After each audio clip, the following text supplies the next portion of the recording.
So you reach high rank and you're trying to grind for these Artian weapon parts and decorations. You also probably know that you can meld them. However, the best of the best require a lot of points, but these gold tickets can help. This video is going to teach you how you can obtain these tickets. Disclaimer, I play on the PlayStation, so I'll say the PlayStation buttons, but the keyboard and mouse keys and Xbox buttons will be displayed on the screen as well. There are no story spoilers, but you might be looking at some future content. If you don't want to know how to obtain these gold tickets yet, please come back later at a higher hunter rank. I recommend 41. Just to get an idea of how valuable these tickets are, one ticket can meld 15 ancient weapon fragments, which are used for a rarity 8 weapons, 60 rusted weapon shards for a rarity 7 weapons, and a whopping 0 damage weapon shards. Like, you literally can't use them, and you wouldn't want to anyway.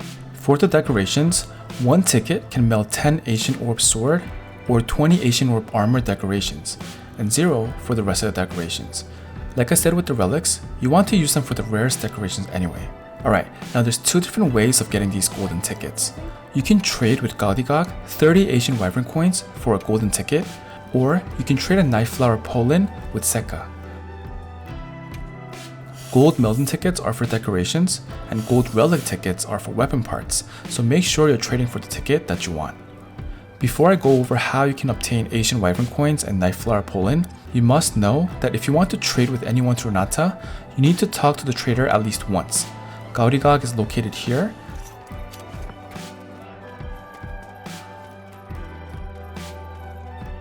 and Sekka is located here.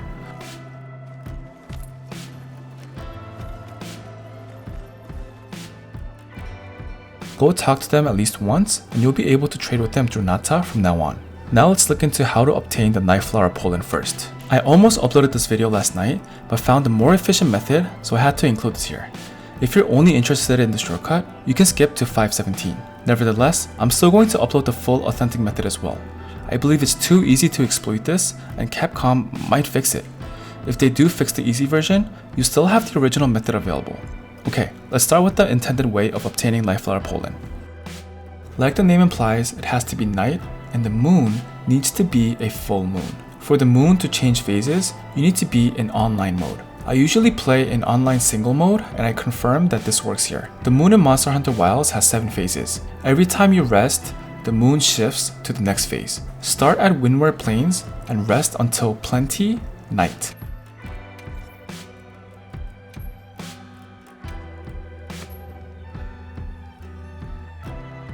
Go to Camp 10 and go across this river.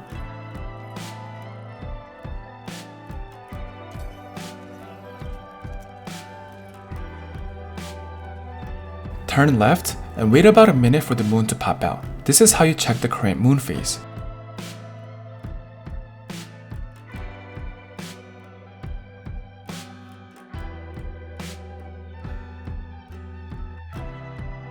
Keep resting until you get to the moon just before the full moon. This is where we start. Now rest one more time to get to the full moon state, but only rest until evening. If you rest until night, the moon will already be up and will have less time to gather from the flower. Because as time passes, the full moon will also move on to its next phase. We're going to start a quest to make this flower respawn every time we start the quest. This way we don't have to wait 15 minutes for it to respawn. Doing this will give us enough time to gather the flower 6 to 8 times depending on how fast you can harvest, before the moon shifts to the next phase. I recommend a Leviathan's Temper quest from the optional quest, which is available from Hunter rank 21 by talking to Yesai from Kunafa, Windsong Village. Accept this quest and start at Camp 10 or travel towards the sleep herb in Area 10.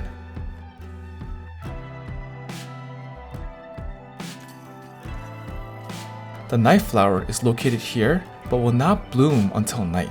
Wait until this icon turns into night and the flower will start blooming.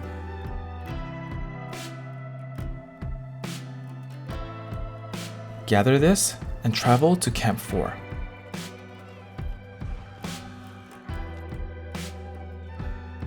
There's another flower which you can toggle to because it's a full moon night and the flowers are bloomed.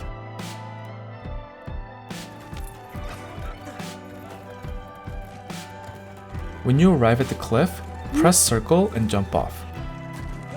Hold R2 immediately to glide towards this island. You can gather another Nightflower's pollen this way. Quickly return from the quest and repeat this process before the full moon ends. Each run gives you 2 Nightflower Pollens, and you should be able to run it 6 to 8 times. Once the moon phases out, you can stop farming and try to check in with Sekka's trading list. If the melding ticket is not there, you can wait it out or rest to refresh the list. The shortcut involves exploiting the fact that when you first start up a game, you start in a full moon phase. You'll have to close the game completely before launching the game. So once you launch the game, don't worry about getting to the full moon phase. Just start the quest, A Leviathan's Temper, or the Desert Knows Not the Sea quest, and run to the locations I mentioned before and wait for them to bloom. So let's look into how to collect these coins. There are 3 methods that I know of for collecting these repeatedly. You can also obtain them from some optional quests, but that's just a one-timer. The first way is to trade with Rove. Rove is located here, by the way.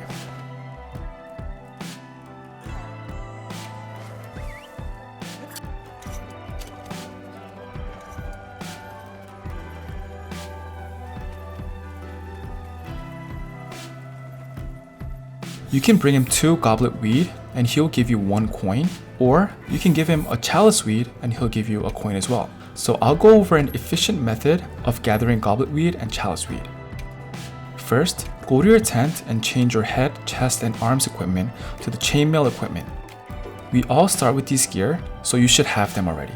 This gives us +3 Geologist, which would give you 2 Goblet Weed instead of 1 every time you harvest it. You really only need +2 for this, but let's just use +3 for the OCD people out there, like me. Lucky Drops will drop Chalice Weed from the same plants. Now go to Alma and start any quest in the forest region. In this example, I'm going to start the Smithy Seal of Quality. The reason we want to start a quest is because every time we start a quest, the material respawns, so we don't have to wait 15 minutes for it to respawn. Start the quest in Camp 6. If you don't have that camp set up here, I highly recommend doing so. There is a cave on the left. Go into the cave and dive in the water.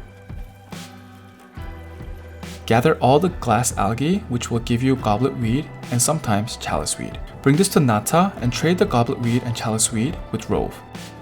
The second method is to capture these Curioshell crabs. They run away if they spot you, so try to wear your ghillie mantle and capture them with the net. Or you can try to approach them by crouching and calculating the capture net's trajectory to capture it from a distance. The locations of these crabs are in Windward Plains, Area 6, 14, and 17.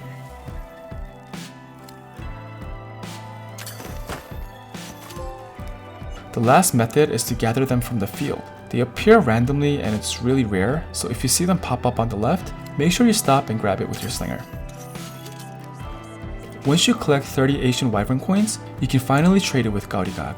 If it's not on Gaudigog's trade list, you can simply wait for it to reset or rest to pass time. If you farm these tickets, don't use them right away. I would wait until you can start melding Ancient Orb Sword, Ancient Orb Armor, and Ancient Weapon Fragments. I don't remember when these started to be available for me, but I think it was around Hunter rank 41-ish. Alright, that's it. I didn't want to bore you with a boring introduction, but if you stayed until now, you might have enjoyed my content, and if you did, consider subscribing for my future content. If you like this video, you might also like these tips that enhance the quality of life in Monster Hunter Wilds. Consider liking the video and let me know in the comments if you think all this work is worth it or not. This was Nassem, and I'll see you in the next video. Peace.